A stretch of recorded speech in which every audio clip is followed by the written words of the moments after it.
예, 안녕하세요. 노대원입니다. 2부 사회를 맡았고요. 2부는 AI 기술에서 예술로라는 주제로 시작을 하겠습니다. 네, 저는 그 제주대 국어교육과와 그 대학원 인공지능 융합 전공에서 가르치고 있고요. 어, 이, 지금 포스터가 나오고 있는데요. 이 포스터도 나오고 있고 아까 영상도 좀 지금 영상이 좀 나오고 있네요. 이 영상은 이미지 생성을 했고요. 미드저니 AI로 생성을 했고, 네, 인천대 영문과 하인혜 교수님께서 포스터를 직접 만들어 주셨습니다. 그리고 영상은 또 이미지 투 뮤직 AI로 생성을 한번 해봤습니다. 그래서 어, 이렇게 생성 AI를 저처럼 뭐 기술적으로 좀잘 알지 못하는 사람들도 상당히 많이 이용을 할 수 있게 된 그런 시대가 된 것 같습니다. 그래서 생성 AI의 시대가 열리고 있다라고 많이들 얘기하는데요. 어떤 이들은 인터넷이나 그 우리가 스마트폰을 사용하는 그런 삶의 변화, 거기에 가까울 것이다라고 예견하기도 하는 것 같습니다. 그래서 이런 변화 속에서 예술도 역시 예외가 아닐 거라고 보는데요. 예술 역시 AI와 통해서 AI와의 어떤 접속을 통해서 새로운 어떤 포스트 휴먼 예술로 변화해 나가지 않을까 싶습니다. 그래서 2부는 이런 AI 예술의 새로운 세계를 좀 조명해 보고 또 토론해 보는 그런 시간을 마련해 봤습니다. 첫 번째 시간은 스토리텔링과 관련된 AI를 좀 직접 한번 눈으로 여러분이 보고 체험하는 그런 그 라이브 쇼, 그리고 렉처 퍼포먼스라는 그런 타이틀로 준비를 해봤습니다. 준비해 주신 분은 그 오영진 연세대 커뮤니케이션 대학원 미디어아트과 객원 교수 선생님과, 그리고 이재원 스튜디오 전산실의 그 오디오 엔지니어 두 선생님께서 준비를 했습니다. 인공지능의 기괴함과 함께 살기라는 주제로 45분간 저희가 아, 같이 함께 참여를 할 텐데요. 뭐 때에 따라서는 여기 계신 이제 청중석 여러분들의 정말 참여가 필요할지도 모르겠습니다. 예, 함께 시작을 해보도록 하겠습니다. 네, 반갑습니다. 저는 오영진이고 또 옆에 계신 분은 안녕하세요. 오디오 엔지니어 이지원입니다. 반갑습니다. 반갑습니다. 제가 이제 한양대학교 에리카에서는 기계비평이라는 수업을 8년째 하고 있습니다. 그 수업은 400명짜리 대형 렉처고 콘서트홀에서 하는데 이제 매 학기마다 연사를 다 교체해요. 12명씩. 그러니까 지금 8년째 했으니까 거의 100여 명 이상의 연사님들을 이제 모셨는데 사실 오늘 이 학회에 보면 거의 다 그런 선생님들입니다. 제가 모셨던 선생님들인데 어, 제가 그 기계비평 운영하면서 철칙이 뭐였냐면 연사는 반드시 예술가 3분의 1, 그리고 철학자 내지는 이제 과학기술학 3분의 1, 그리고 3분의 1은 엔지니어를 꼭 부를 것. 그래서 같은 기술에 대해서 논평을 하더라도 이 세 분야의 입장이 좀 많이 다릅니다. 그리고 사실은 더 세분화할 수도 있죠, 이 안에서도. 근데 그걸 제가 이제 중요시 여기는 이유는 그 낙차가 사실은 우리들의 뭔가 그 대화가 되기 때문입니다. 그래서 이제 이런 이제 포스트 휴먼 학회에서 우리가 얘기하다 보면 보통 약간 연구자들이 좀 많잖아요. 그러면 또 이제 담론적인 그런 전개를 하다 보니까 실제 현장에서 그 말 그대로 행위자가 느끼는 감정이나 뭐 정동 그런 어떤 관계에 대해서 좀 이제 무관심한 경우도 있고 모르는 경우도 있습니다. 그리고 그런 것을 꼭 엔지니어적인 어떤 방식이 아니더라도 예술적인 방식으로 활용한 사람은 또 입장이 좀 다르거든요. 그런 입장들을 서로 이렇게 나눠서 보는 게 그 수업의 묘미입니다. 근데 이제 오늘 제가 여기에서 발표하는 저의 일종의 정체성은 엔지니어 겸 뭐 아티스트의 정체성으로 왔습니다. 그러니까 물론 이제 저도 뭐 논문도 좀 쓰고 하지만 오늘은 이런 담론적 전개보다는 실제로 이제 만져보면서 어떤 감각을 느끼는지 이런 얘기를 좀 하고 싶습니다.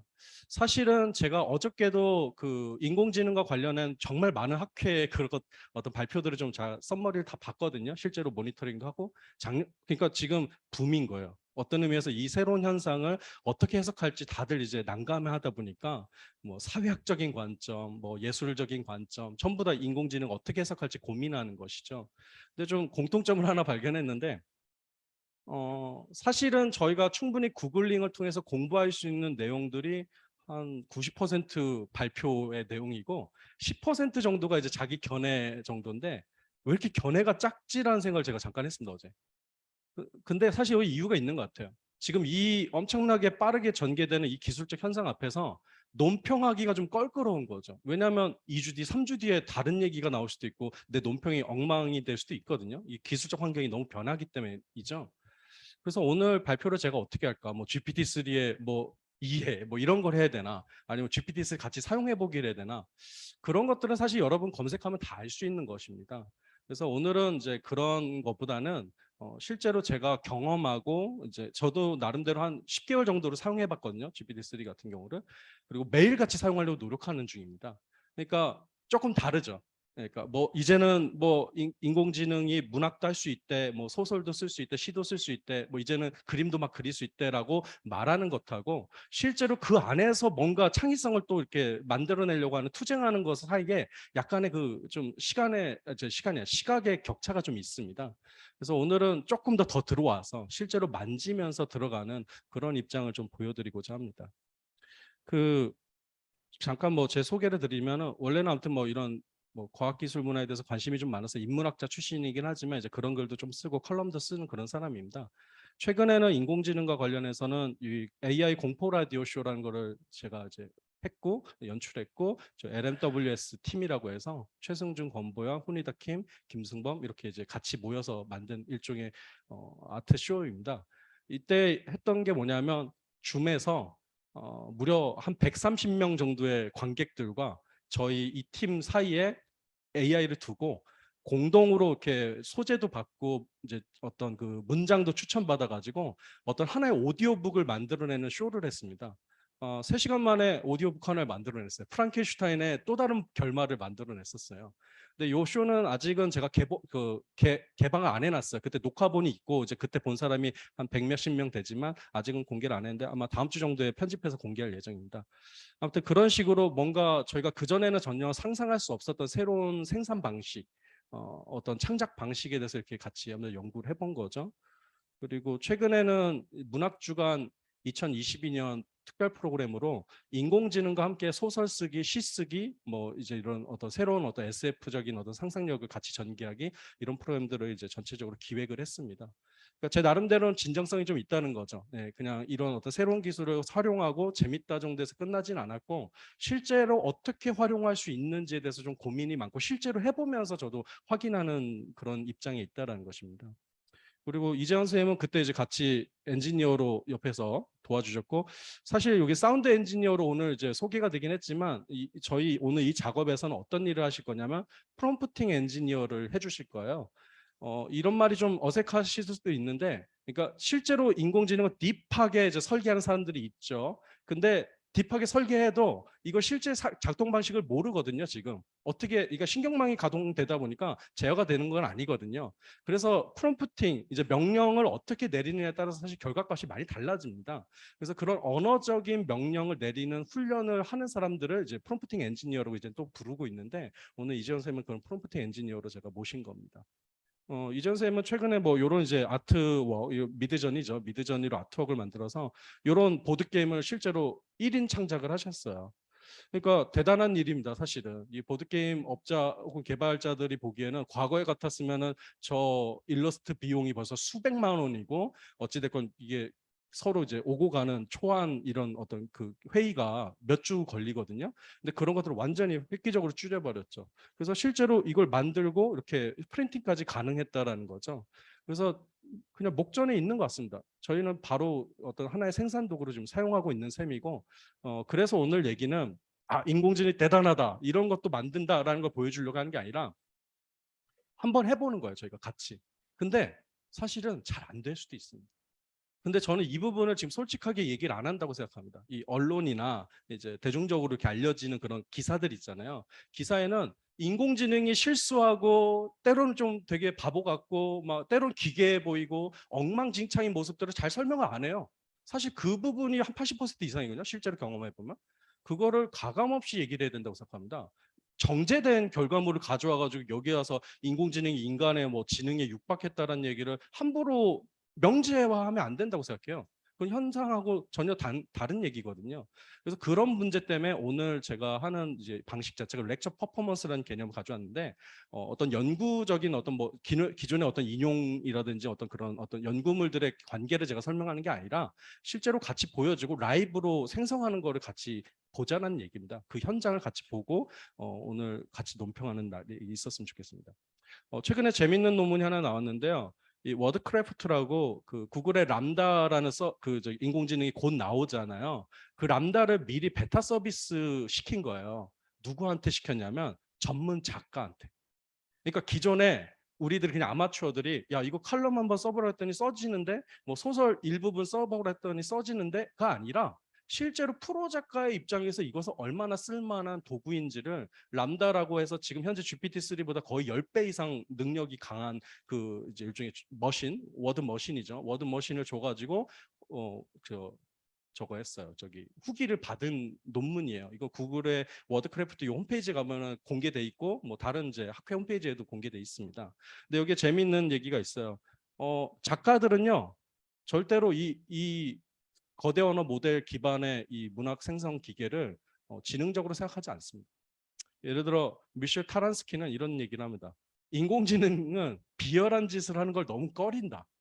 그러니까 지금 이제 너무 이게 여기에 이제 검열이 많다 보니까 자기가 생각하기에 문학의 본질 중에 하나는 위반의 미학이고 그 쾌감인 건데 그런 행동을 하나하나 다 제어가 안 되니까 그러니까 그런 것들이 유도가 안 되니까 이거 결국 그냥 계속 뻔한 얘기 마치 검색 엔진에서 검색 엔진 그러니까 사실 같은 거를 그대로 뽑아내는 수준의 동어 반복이라는 거예요. 그래서 이런 식으로 문학적 창의성이 부족해서 자기는 이게 아무리 형성돼 있어도 쓰기가 어렵다라고 얘기를 합니다.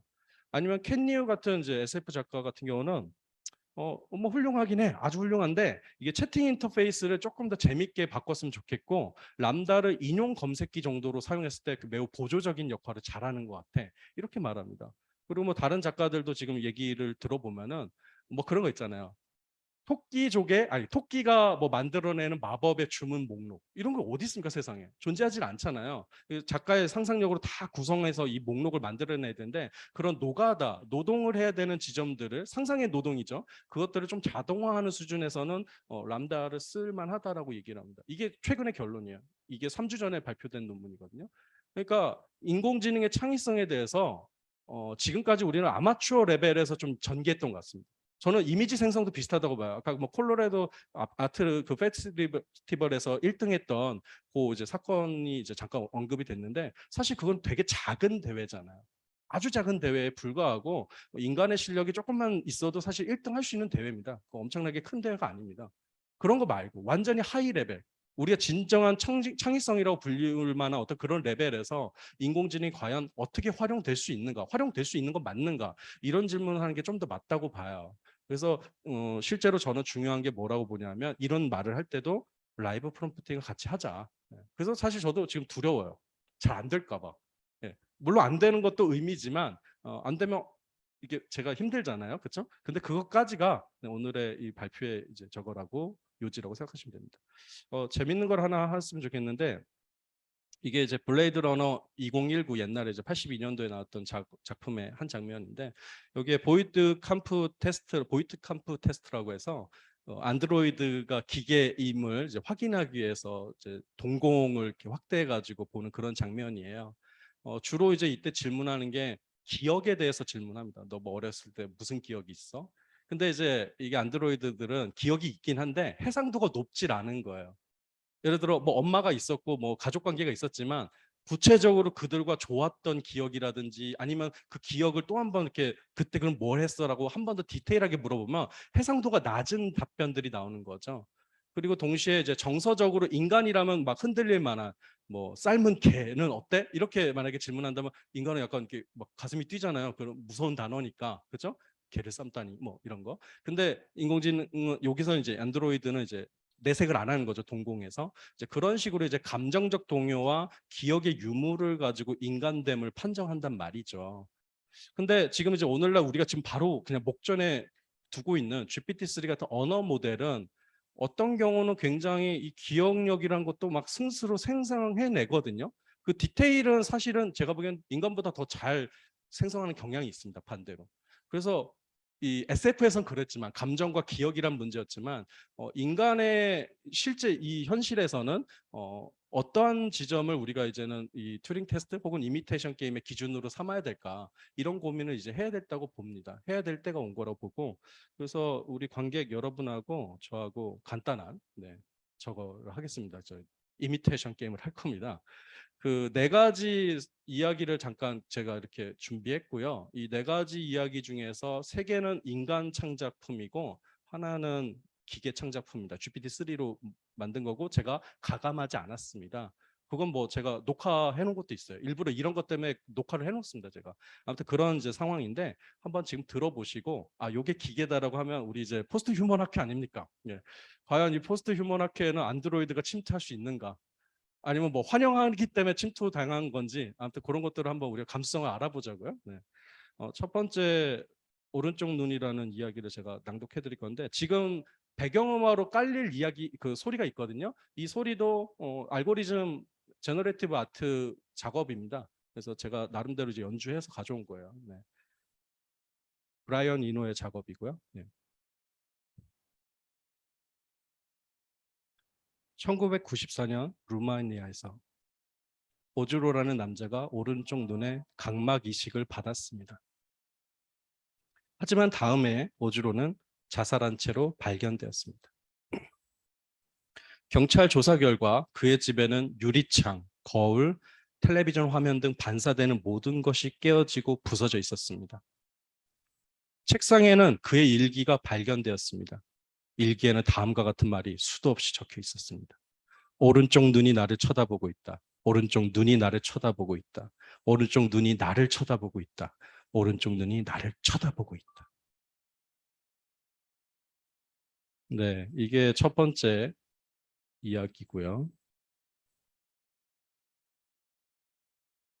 두 번째 이야기도 여러분 지금 이렇게 상상해 보셔야 돼요. 누가 기계 작업인지. 나는 거울 앞에 서서 내 모습을 보고 감탄하고 있었다. 내가 가지고 있는 작은 결점들이 신경 쓰였다. 나는 왜 내가 완벽할 수 없는지 물으며 나를 괴롭히기 시작했다. 갑자기 거울이 깨졌고 내 뒤에 사람의 모습이 보였다. 뒤돌아보니 길고 검은 머리를 한 여자였다. 그녀는 무표정한 얼굴로 나를 쳐다보고 있었다. 도망가려고 해도 꼼짝할 수가 없었다. 그녀가 두 손을 뻗은 채 나를 향해 걷기 시작했다. 나는 공포에 질려 마비되었다. 움직일 수도 없고 한눈 팔 수도 없었다. 그 여자는 내 옆에 바짝붙어 차가운 입김을 피부에 뿜었다. 그리고 그녀가 내 목을 움켜쥐었고 숨이 막혔다. 숨쉬기가 힘들어요. 내가 마지막으로 본 것은 어둠 속으로 사라져가는 그녀의 미소였다.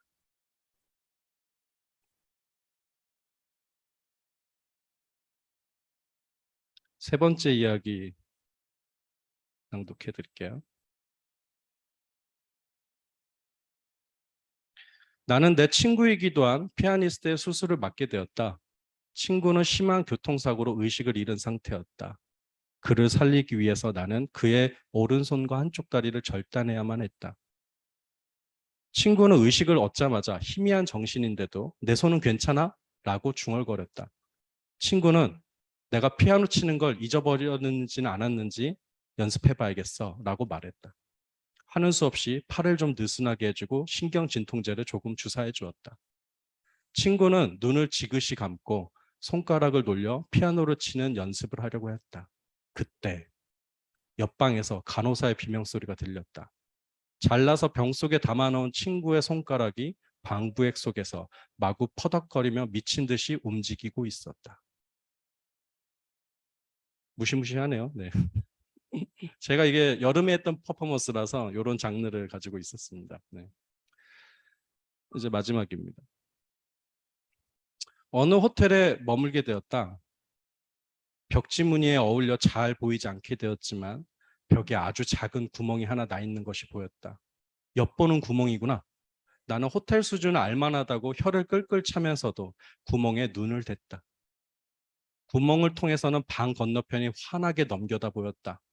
옆방에 누가 묵는지는 모르겠지만 잘하면 흐뭇한 구경거리를 꽤나 볼 수 있겠구나 하는 생각이 들었다. 옆방에 사람이 지금 있나 없나 하는 생각을 하면서 다시 자리에 누우려고 구멍에서 눈을 뗀 순간 그 구멍으로 날카로운 송곳이 마구 찔려 나왔다. 네, 이렇게 이제 4개의 작품을 이제 지금 제가 설명해 드렸죠. 지금 요 QR코드 있지 않습니까? 여기 핸드폰을 QR코드 인식하면은 투표 사이트가 열립니다. 네. 그래서 우리 진짜로 포스트 휴먼 학회 튜링 테스트 결과를 한번 제가 좀 보려고 합니다. 아시겠지만 제가 이런 퍼포먼스를 여러 단체에서 했거든요. 뭐 학생 대상으로도 했고 이제 뭐 미술가 단체에서도 했는데 포스트 휴먼 학회니까 뭔가 다른 결과가 나오기를 제가 기대해 보겠습니다. 과연 포스트 휴먼 학회는 기계와 친구가 될 수 있는가? 아니면 기계에 의해서 침투당할 것인가? 네. 찍는 게 아니라 저기 아이폰 같은 경우는 그냥 카메라로 인식시키면 되고요. 아마 요게 카카오 같은 앱에도 QR 인식이 있죠. 네. 안드로이드도 요즘은 된다고 하네요. 네. 아니면 이제 제가 저걸로 드릴게요. 저기 줌으로 저기 링크를 하나 드릴게요. 우리 줌 오케이. 네, 줌으로 제가 지금 링크 하나 보냈습니다. 요 링크로 들어가면은 투표를 할 수 있어요. 줌으로 들어가셔도 투표하실 수 있고, 네, 지금 이제 투표 결과가 나오고 있는데요. 이렇네요, 여러분. 네, 오른쪽 눈이 51% 네, 지지를 받고 있는데 조금 더 받을게요. 네, 다 안 하셨으니까 지금. 자, 48명밖에 안 했어요, 네, 여러분. 합쳐서 지금 사실 QR이요? 네, QR로 다시 돌아갈게요. 네. QR. 네, 다른 항목도 조금씩 움직이고 있네요, 여러분. 네. 한 5초? 10초? 네, 10초 뒤에 이거 마치겠습니다. 네. 51명이 대답해 주셨어요. 저희가 지금 현재 한 80명 넘는데 한 30명은 조금 어려움을 겪으셔서 느린 것 같긴 합니다.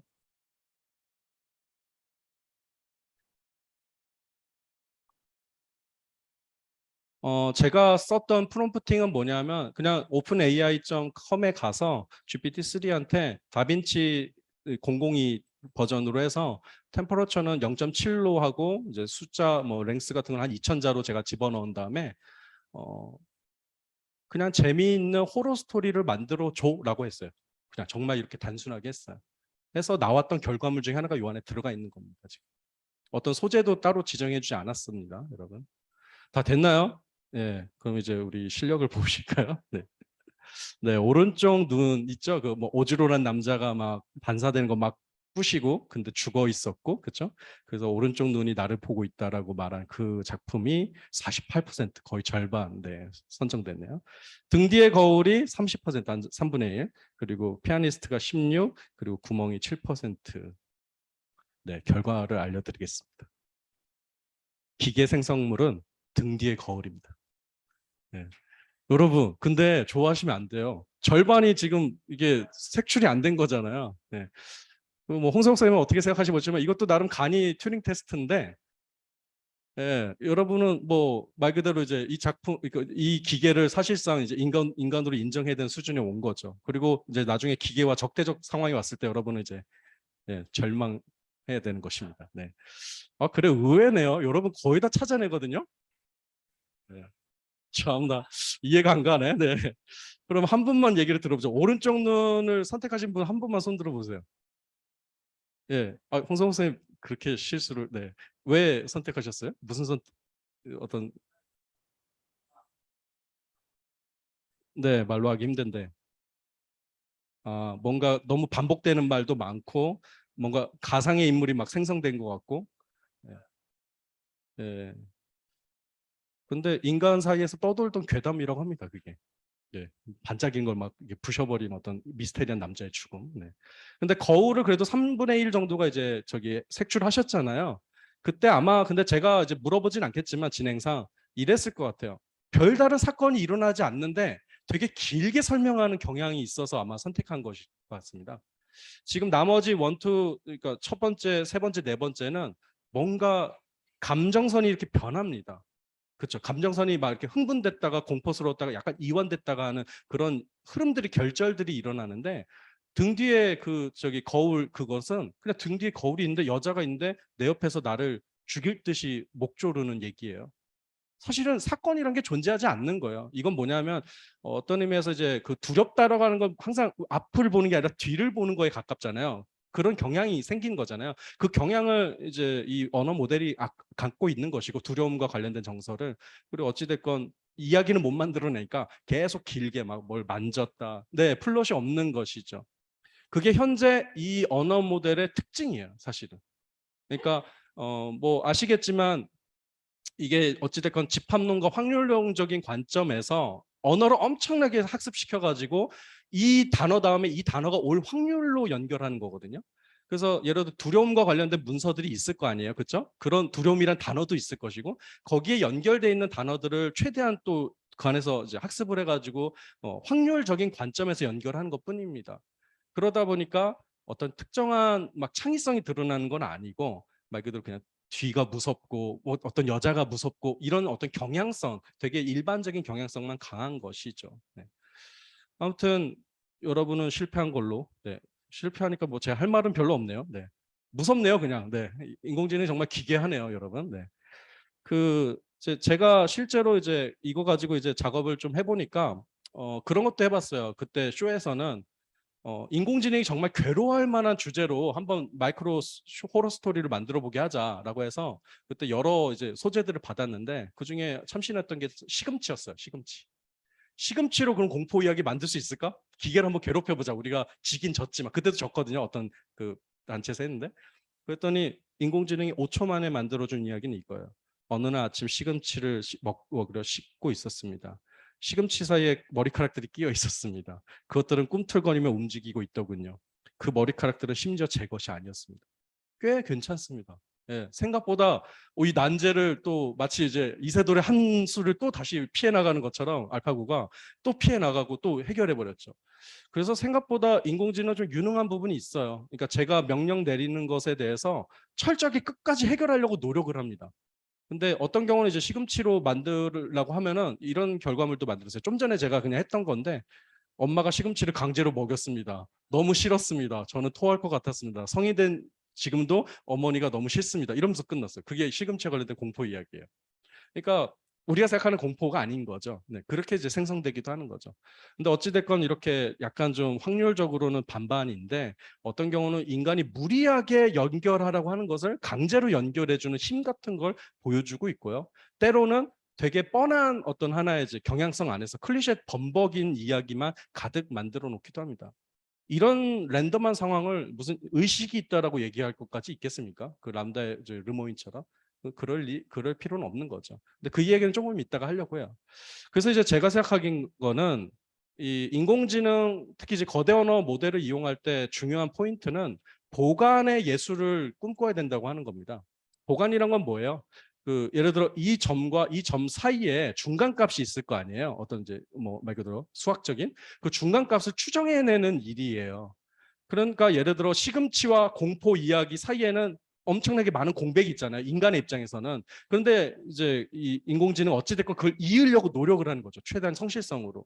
그러니까 이것은 기존에 있는 걸 답습하는 게 아니라 반복하는 게 아니라 반복을 그 전에 패턴에서 공부를 했겠지만 얘가 이제 공포의 경향성을 공부했겠지만 시금치라는 엉뚱한 상황에서 공포로까지도 한번 이어보는 그런 하나의 실험 같은 걸 할 수 있는 거죠. 그래서 사실은 인공지능이 가장 잘 활용될 만한 부분은 이 보관을 해내는 지점에 있습니다. 근데 문제는 보관을 하려면 스토리에 대한 감각이 있어야 된다는 겁니다. 뭐가 예를 들어 시금치가 좀 어려운 소재라는 걸 인식은 하고 있어야 시금치와 공포를 이으라고 명령할 거 아니에요. 근데 이런 전체적인 감각, 보관을 이제 찍어낼 수 있는 감각이 없는 사람은 계속 뻔한 얘기 아니면 정말 엉뚱한 얘기만 보게 되는 거예요. 그래서 이 보관의 예술을 한번 지금 시연해 보려고 합니다. 이재현 선생님하고. 한번 이제 선생님. 네.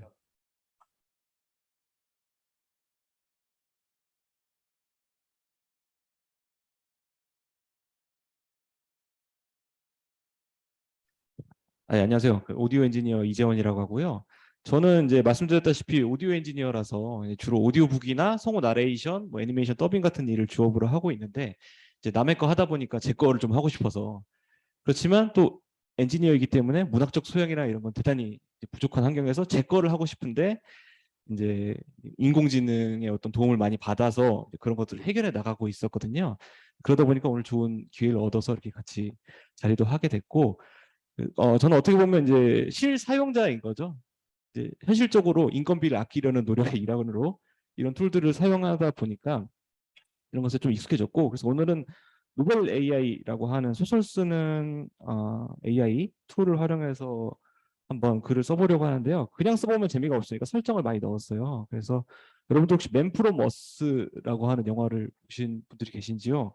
이 영화는 이제 영원히 산 그 굉장히 원시인 한 10,000년 전, 기원전 8,000년부터 현재까지 안 죽고 살아온 어떤 인간이 있다면은 그 사람과 대화하면 어떤 이야기가 펼쳐질까 하는 것을 주제로 영화 하나를 이어나간 그런 영화인데요. 근데 이거를 저희가 후속편을 만들어 보려고 합니다. 그래서 이것도 이제 이미지를 제가 생성을 한 거고요.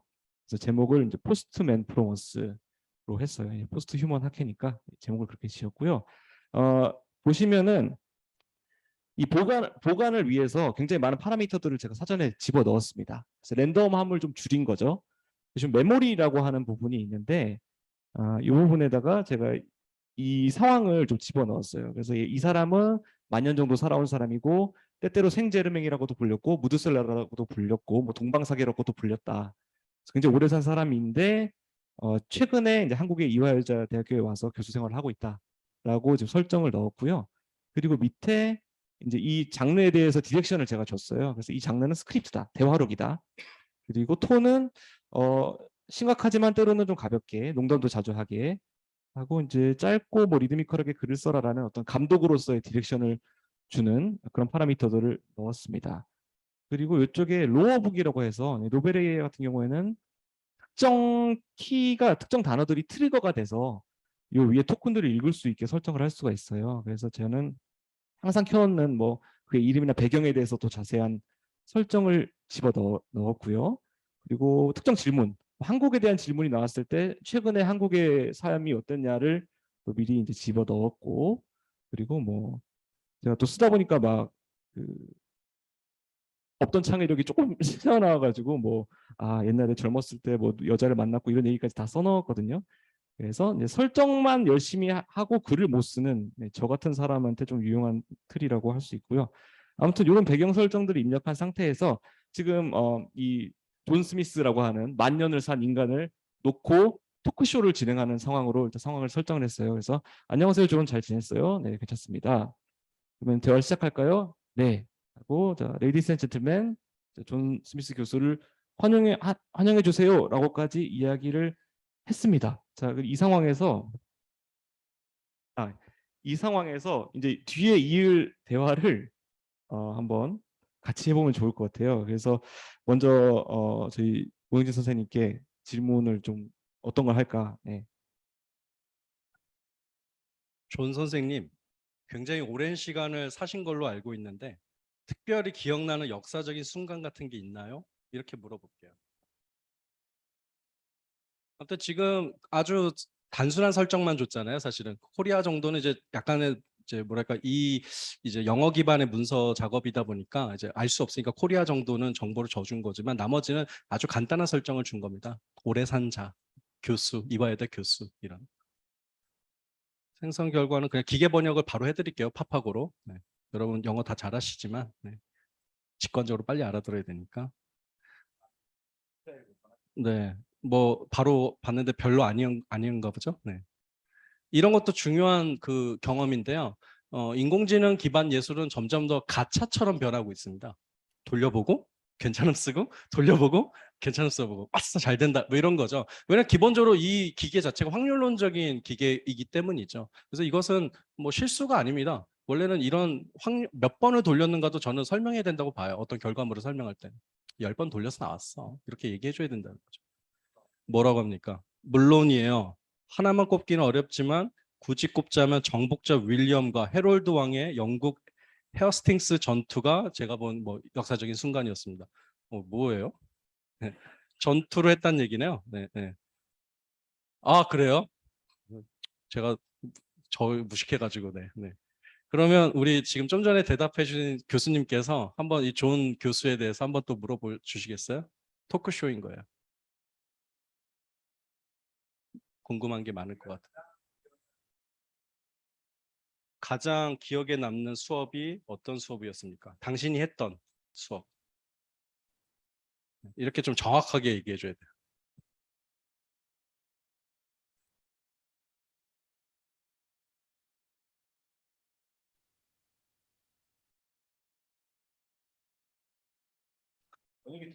네.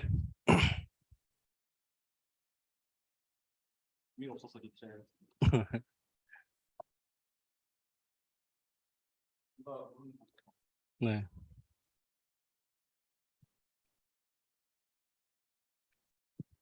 러시아 문학에 대한 요제프 스탈린 박사의 강의였습니다. 자기가 들었던 수업으로 이해한 것 같습니다. 그렇죠? 네. 그러니까 이 사실 유도를 되게 잘해야 됩니다. 당신이 직접 했던 뭐 수업이라고 명확하게 넣어주던지 그러지 않으면 이제 번역의 문제이기도 하지만 실제로 영어로 이제 어느 정도 알아듣게 해도 유도되는 방식으로 넣어주지 않으면 사실은 우리가 원하는 식으로 대답해주지 않습니다. 어찌됐건 우리들 의도를 이해하는 게 아니에요. 의도가 아니라 우리가 쓰는 단어들의 확률적인 방식으로 결합해 있는 겁니다. 키워드가 확률적인 방식으로 결합되는 것이죠. 뭐라고 합니까 이번에? 학교에서 무엇을 배웠는지 잘 기억나지 않지만 한 가지 말해줄 수는 있다. 뭐 아무튼 자기가 들었던 수업으로 이해하죠 뭐. 제가 아테네에서 아리스토텔레스와 함께 그리스 철학을 공부했을 때 그는 저에게 인생에 대한 전체적인 관점을 영원히 바꿔냈던 것을 말해주었습니다. 아리스토텔레스 만난 사람이네요. 네. 그러면 조금 디테일하게 물어볼게요 제가. 네. 혹시 한국에 온 적 있니?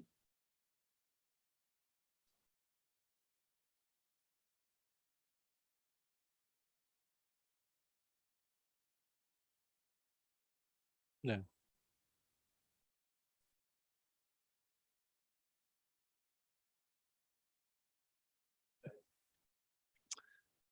안 갔다고 하죠. 근데 이런 것도 저는 경향성으로 봤어요. 자기가 대답하기 어렵거나 데이터가 없으면은 거의 부정문으로 대답하는 경향도 많이 있습니다. 이번엔 있나요 혹시?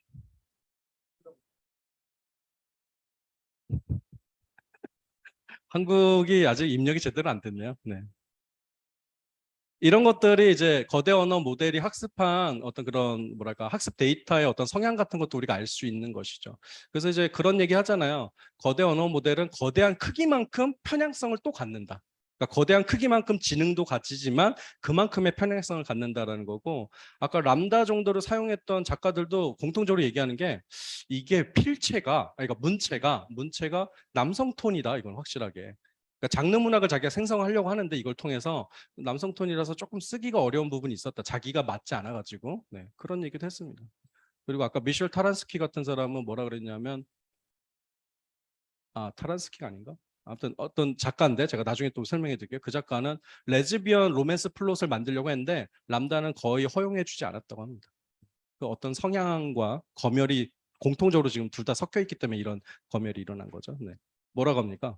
아니요. 전 여기 와본 적이 없어요. 한국은. 네. 한국 여행은 처음이지만 한국인들은 충분히 사는 것을 즐기는 것 같아 좋아할 것 같아요. 잘 모르네요. 네. 한국을 잘 몰라. 네. 그럼 하나 좀 다른 질문 할게요. 당신이 만난 역사적인 인물 중에서 가장 악인은 누굽니까? 근데 이게 맨 프롬 어스를 패러디한 이유가 있어요. 말 그대로 수천 년을 저희가 다 범위 안에 넣겠다는 뜻이죠. 사실 이런 설정 자체가 거대 언어 모델이 정말 방대한 영역의 인물들을 이제 쓸 수 있도록 사실 이런 키워드를 유인하는 거라서 사실 이런 모티브를 사용하는 거기도 합니다. 그러니까 이런 것들이 다 일종의 프롬프팅 엔지니어죠. 네, 저 재밌게 대답할 수 있도록 설정을 제대로 넣어주는 일. 만약에 이런 설정이 없었으면은 재미난 얘기를 많이 못 할 겁니다. 뭐라고 합니까? 제가 참을 수 없는 유명인들이 두 명 있었는데 그중 한 명은 빅토리아 여왕이 죽은 후 영국의 왕이 된 에드워드 7세입니다. 그는 자신이 너무 가르쳐서 심지어 신이 되고 싶어 했습니다. 그래서 저는 그가 죽을 자격이 있다고 생각했어요. 그리고 또 다른 사람은 나폴레옹 보나파르트인데 그의 이름은 네, 이런 걸 의미한다고 합니다. 왜냐하면은 네, 그렇다고 하기 때문입니다. 네. 네, 아마 이제 인터넷에 있는 문서 중에서 이런 이제 조크들이 있고 아마 그걸 학습한 것 같아요. 에드워드 7세는 악인이 맞습니까, 선생님? 그래요? 네, 아무튼 이제 저희가 요 정도만 할 건데요. 노벨 AI를 사용한 이유는 노벨 AI는 어찌됐건 이런 이제 약간 좀 픽션적인 상황에 더 적합하게 파인 튜닝이 되어 있기 때문입니다.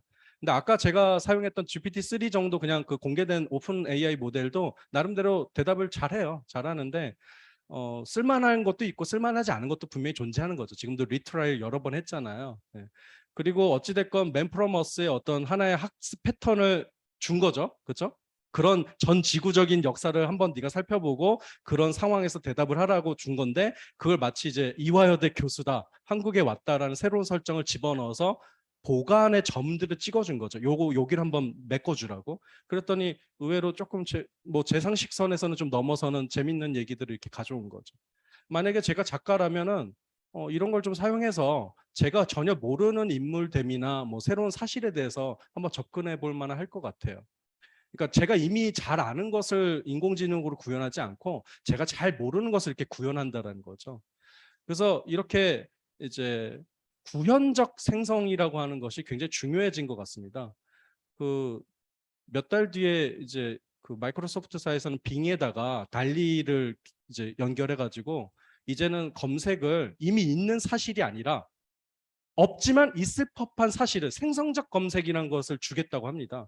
그러니까 예를 들어 뭐 토끼 모양의 사과 이런 말이 안 되잖아요. 우리가 아마 구글 검색 아무리 해도 전혀 나오지 않을 겁니다. 근데 이제는 나오게 한다는 거죠. 그리고 아마 이제 별도의 섹션을 넣어주겠죠. 이건 생성적 검색이라고 이렇게 넣겠죠. 그럴 때 이제 우리들은 전혀 그 전에 우리들의 상식에서는 상상하지 못했던 것들을 이제 점을 이어서 완전히 새로운 것들을 만들어낼 수도 있다라는 것이죠.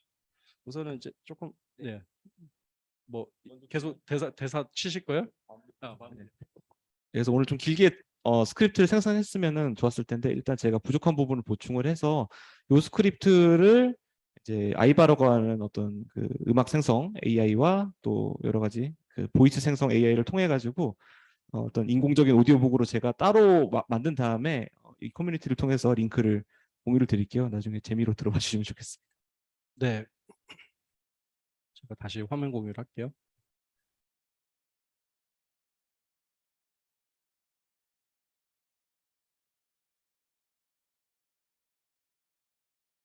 그 유튜브에 보면 스튜디오 전산실이라는 유튜브가 있거든요. 우리 그 이재원 선생님이 하고 있는 그 유튜브인데 여기에 오늘 저녁에 올라갈 겁니다. 좀 전에 어찌됐건 선생님도 개입하시고 저도 개입하고 현장에 이런 분위기가 개입한 하나의 생성물인데 이걸 어찌됐건 이런 노벨 AI와 아이바 같은 뭐 그런 새로운 이제 인공지능 뮤직 툴로 이제 생성해서 오디오북을 만들어서 보내겠습니다.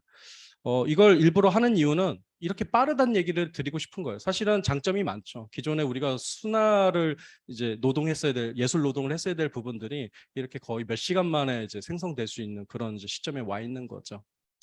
그래서 제가 이제 마지막으로 논평을 하나 하겠습니다. 원래 좀 뭐 길긴 한데 준비한 게 이런 건 얘기해요.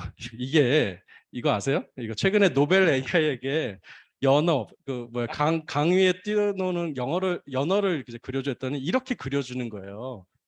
이제 플랫 형태의 이제 연어를 그려준 거죠. 근데 지금은 또 극복됐어요. 연어라면 제대로 그려주긴 하는데 이제 몇 주 전에는 그랬다라는 거죠. 근데 이것을 사람들은 이제 인공지능의 어떤 기괴함, 뭔가 잘못된 어떤 학습, 뭐 덜 된 학습이라고 생각을 하죠. 근데 저는 그렇게 생각하지 않습니다. 기본적으로 우리가 현재 연어를 검색하면 우리들이 연어를 제대로 그러니까 원래 실물의 연어를 이해하고 있지 않고 이런 형태 이제 고기가 이렇게 제대로 정제된 형태로만 우리가 소비하고 있기 때문에 사실은 그런 현실을 드러내 버리는 거죠. 그러니까 인공지능이 현재 학습하고 있는 그 거대 데이터는 우리들의 집단적인 무의식이나 이런 것들일 수 있다라는 거예요. 그래서 여기서 드러내는 어떤 그런 오류들은 사실은 우리들의 또 다른 반영으로 보아도 꽤 재밌습니다. 저는 그렇게 생각합니다. 우리 예전에 이제 이런 나다르 같은 초기의 사진가가 파리의 그 공동묘지를 밑에서 스토브로 처음으로 찍었잖아요. 근데 그때 이제 노출 시간 때문에 마네킹을 이용해서 이렇게 찍었다라는 거예요. 그러니까 이게 얼마나 무섭고 기괴합니까? 이상한 그 화면이잖아요. 그리고 동시에 예를 들어 뭐 이렇게 풍선을 띄워가지고 부감으로 이제 도시를 찍기도 했고요. 그러니까 전혀 그전에는 인간의 자연적인 눈으로는 기록이 되지 않는 상황들을 이런 식으로 이제 기술적인 시야를 통해서 얻어낸 것이죠. 그리고 그것들은 처음 봤을 땐 정말 기괴했을 겁니다. 지금도 기괴하지만. 그러니까 기괴함이란 것은 오류가 아니라 우리가 사실은 이미 감각하고 있었지만 감각은 했었지만 인지하지 못하는 거, 감각은 했었지만 해방하지 않았던 그런 시야일 수 있는 거예요. 어쩌면 인공지능은 그런 시야를 개방하는 그런 새로운 생각의 도구로 이제 활동할 가능성이 높습니다. 그래서 제가 요거 말고도 인공지능과 실제로 느꼈던 그런 기괴함 중에 하나는 뭐였냐면은, 제가 어떤 과학 논문 하나 검색을 해봤거든요. 근데 이제 잘 검색이 안 돼가지고 GPT-3에다 물어봤어요. 물어봤더니 그런 논문이 있대요. 어떤 과학 저널에 있대요. 그래서 그 저널의 URL 주소도 제가 알려달라고 했어요. 그랬더니 URL 주소 쫙 생성해 주는 거예요. 근데 검색해서 들어갔더니 없는 주소예요. 뭔 얘기냐? 제 말을 최대한 따르고 싶으니까 거짓말로 만들어내는 거예요. 그러니까 인공지능의 어떤 속성이 이런 기괴한 어떤 그 현상을 보게 하는 것이죠. 그래서 이것을 우리가 오류로 볼 것인지, 아니면 인공지능이 말 그대로 나의 말들을 끝없이 이어주려고 하는 그 정직성에서 나온 것인지 한번 판단할 필요가 있고, 우리는 이러한 기괴함들을 조금 더 새로운 미적 감각으로 받아들일 필요가 있다는 게 제 오늘 얘기였습니다. 예. 아무튼 앞으로도 이런 뭐 인공지능 관련한 툴이나 언어들 좀 많이 사용하시고, 저는 많이 겪어봐야지만 안다고 생각해요. 예, 저희가 네트워크를 사용하기 전까지는 네트워크가 세상을 어떻게 바꿀 것이다, 그런 아이디어들이 있었거든요. 80년대. 근데 전혀 다르잖아요. 20년, 지금 40년 지난 우리들은 그때 전혀 전망하지 못했던 삶들을 살고 있습니다. 네, 유튜브 조회수로 사는 사람들을 목도하고, 수량화된 나를 막 중독돼 가지고 스스로 말 그대로 이제 새롭게 자아를 꾸며대는 그런 인간들을 보았거든요. 80년대 제대로 예상을 못했던 것이죠. 그래서 그런 새로운 예상을 하기 위해서는 지금부터 계속 사용해 봐야 된다. 저는 그렇게 생각하고, 그것이 오늘 뭐 이상욱 선생님께서 얘기하시는 기계의 준행위성을 알아내는 행위라고 생각합니다. 감사합니다. 네, 감사합니다. 네. 시간이 더 있었으면은 더 많은 라이브 쇼를 같이 참여해 볼 수 있었을 텐데 아쉽습니다. 다음에도 또 기회가 있을 거라고 생각이 들고요. 그 AI에 관련된 튜링 테스트, 예술적 튜링 테스트로 시작을 했는데, 나중에는 이런 또 자리가 있으면은 그 인간이냐 아니냐를 묻는 게 아니라 창조성이 있는가를 묻는 그런 테스트를 해야 될지도 모르겠습니다. 그래서 그 최초의 코드 작성자라고 여겨지는 에이다 러브레이스의 이름을 따서 러브레이스 테스트, 과연 AI는 그 창조성을 갖고 있는가라는 그런 테스트도 제안된 바 있는데요. 다음에는 그걸 해야 되지 않을까, 이런 생각도 듭니다. 네, 다음